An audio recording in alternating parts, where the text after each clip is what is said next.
ធ្វើសំណងមិនអាចគុណពឹងរួមស្រី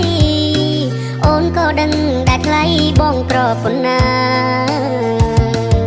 ជីវភាពរួងបងក្រក្រៃវណ្ណៈថ្លៃក៏មិនធម្មតាម្ដាយអូនប្រាំថាមិនអោយស្នេហារូបស្រីធ្វើមិនដេញបងគ្មានវាសនាបានជីវ៉ាមកក្នុងក្នុងបីសូមពិសី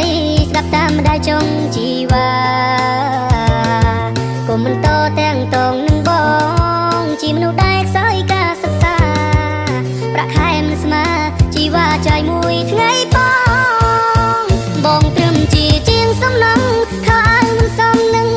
ស្រីធ្វើការត្រឹមថ្ងៃស្បែកខ្មៅមិនសដូចគេអូនមិនសាសមនឹងបងទេរកថ្មីមានមេក្រែងគេល្អមានជាងបងនាងក្រម្នាក់ជូនពរឲ្យចាប់ជួបអ្នកថ្មីឲ្យគេនឹងស្រីស្រឡាញ់គ្នាដល់ចាំងសងស្កើកុំខ្វល់ខ្វាយពីបងនួនល្អងកាត់ចិត្តចង់ជីវ៉ាធ្វើយ៉ាងណា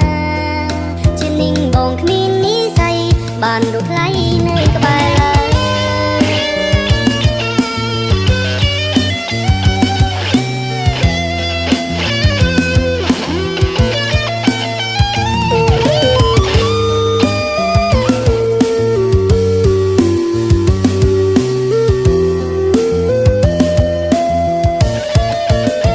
បងត្រឹមជាជាងសំណងខោអាវមិនសមនឹង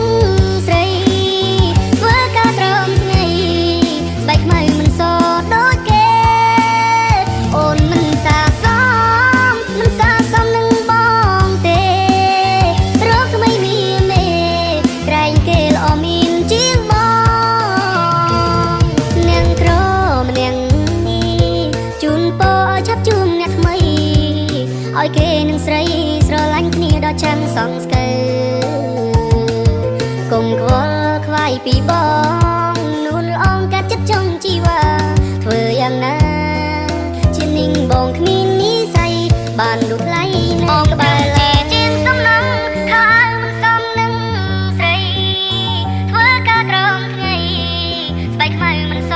ដូចគេអូនមិនសាសមនឹងបងទេរកថ្មីមានមេក្រែងគេល្អមានជាងបងនាងក្រម្នាក់ជូនពរឲ្យចាប់ជួបអ្នកថ្មីឲ្យគេនឹងស្រីស្រឡាញ់គ្នាដល់ចាំងសងស្កើកុំខ្វល់ខ្វាយពីបង